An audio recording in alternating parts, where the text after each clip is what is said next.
all the excitement. Woo, it is brewing for tonight's College Football Playoff National Championship. Look at this.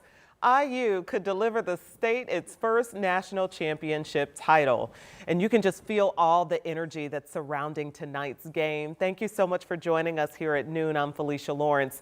And this afternoon, we have team coverage stretching from Indianapolis to Bloomington to Miami. And that's where you will find our Eli Gain and Samantha Johnson. They're out there with fans feeling all this excitement and nerves ahead of tonight. So let's kick off team coverage with Eli. What's it like out there, Eli, besides warm? Yeah, Felicia, I will say this. It's actually a little chilly right now. We just lost the sun behind one of the big buildings behind the hotel that we're at, which is the Elzer Hotel and Residencies here in Miami. But of course, as you can see now, as Josh pans off, there is a beautiful amount of sunshine, beautiful skyline of Miami as we get ready for tonight's national championship game. We talk about the energy that's been building up over the course of the week. Can we continue to have that energy throughout the next 12 plus hours to see how this game unfolds into the evening? Kickoff scheduled around 7:50 between Miami and your Indiana Hoosiers. Two programs not very familiar with this situation, right? I guess you can look at Miami and say, well, yeah, they've won national championships before, but they haven't been in a national championship game since 2002. What the Hoosiers can do is arguably become one of the greatest college football teams of all time. They can be the first team to go 16-0 in a season. That's, of course, with help to the new college football playoff format that was implemented just a couple of years ago with the whole bracket and all that sort of thing. So, of course, it's going to be led by Fernando Mendoza. Can he be a Heisman winner that can also cap off a season with a national championship? There's only been 5 Heisman Trophy winners who have won a national title in the last, I'd say, 27 years. So he's going to be in rare air if he's able to accomplish that feat. But he knows that it takes an entire team. He never wants to take all of this on by himself. It's about the 10 guys that are around him on offense as well as the 11 guys on defense and the special teams unit as well. Kickoff in 8 hours. Fernando Mendoza talking a couple days ago at Media Day about just living in the present right now like they have each and every week to get them to this point. This is the national championship. It's what we worked all year for, and people last January weren't talking about the Indiana Hoosiers in the national championship. And so I owe it to my teammates and to my coaches and to the entire Hoosier Nation to give it my all. And I would also say that it's such an important game in my life and my teammates' life that I'm really going to give it my all and not really focus on the future. And my whole thing is staying present in the present moment in order to make most of the present, and that's how you make a great future for yourself. Now, of course, that question was asking Fernando Mendoza what his future looks like in terms of going to the NFL. He's obviously projected to be the #1 overall pick in April's draft, most likely going to Las Vegas with the Raiders. But as he said right there, he's not thinking about that.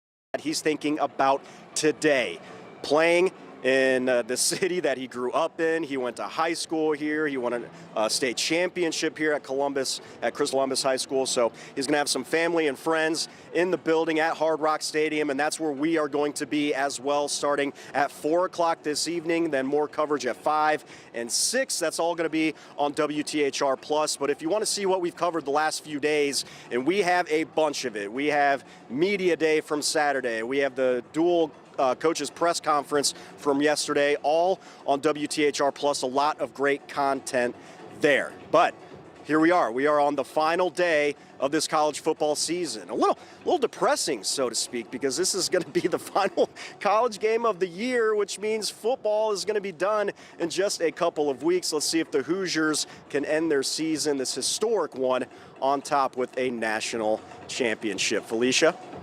That's certainly what we're hoping for. That's certainly what we're rooting for. And we are looking forward to tonight. Eli, you guys are doing great work down there. Okay, we'll let you get back to it. We're going to toss things over to Sam, also in Miami, also looking good in this.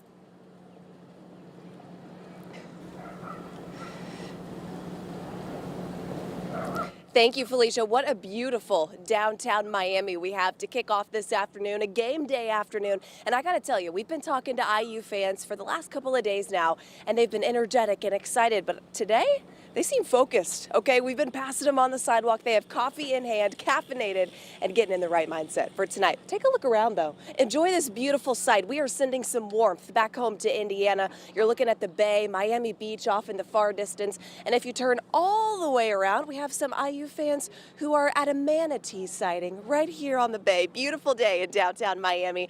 We've talked to so many fans, but I want to introduce you to one very special fan. I want to say hello to Graciela Miranda. She is a teacher at Pike High School, and she will be honored tonight by the College Football Playoff Foundation during the game on the field. This is so cool. She's part of this nationwide organization, and she's a really special lady. We got to spend some time with her this weekend. She actually teaches English language learners in Indianapolis. Take a listen. I grew up as a second language learner, so I kind of know where I felt like I needed to put my own effort in to make it better for the next generation. And so for second language learners who are coming from another country, learning another language, there are a lot of obstacles, and I like to be that bridge. I always say stand in the gap, be the bridge so that they can have success just like everyone else. And when we were chatting with Graciela, we talked a little bit about Fernando Mendoza, too, and how he's been so proud of his Cuban heritage. And she talked about how just important that is for young students to get to see that and witness that, especially on a stage like this. So congratulations to Graciela, just one of the many Indiana fans in town this weekend. Much more to come live from Miami. Like Eli mentioned, we're going to have live coverage for you all afternoon and evening. Dom, Eli, myself, and Dustin Grove, we will all have you covered. So Felicia, I think we're going to soak in the sunshine just a little bit longer, and we'll see you later this afternoon.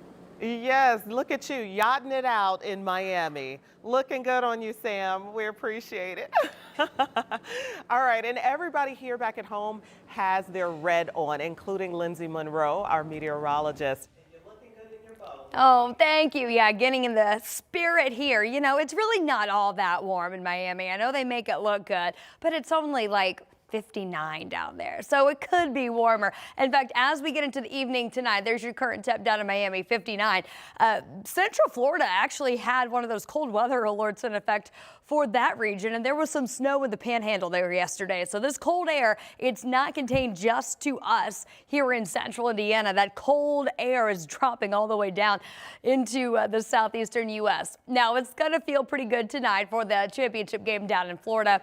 Down in Miami, they're going to be in the 60s, so it'll be just fine down there. Now, for us, these are your watch party forecast numbers. We're going to fall into the single digits. We're not much warmer than that right now, with temperatures that are kind of right there near that 10-degree mark, but it feels more like 8 below right now. We're going to be right back there this evening, 7:30 tonight, falling to about 9 degrees. Here's your current temperatures here locally as we are sitting in the core of that cold air from Canada. 11, your current air temperature. It is just 1 in Chicago, but it feels more like 8 below. The core of this cold, it's going to stick around through tomorrow morning, but then we find a little relief with a couple rounds of snow still headed our way this week. Coming up, we'll talk more about these temperature changes and when we could see another round of snow here in central Indiana. All right, thank you so much, Lindsay. We appreciate it. On to more news now. Police in Lafayette are investigating after a Tippecanoe County judge and his wife were shot in their home. Police say this happened around 2:15 Sunday afternoon. When officers got to the scene, they found a man and woman injured. They were taken to the hospital in stable condition. And 13 News got an email confirming that Tippecanoe Superior Court Judge Steve Meyer and his wife Kim were the two people shot. Police are still looking for the suspect. Anyone with information is being asked to contact the Lafayette Police Department.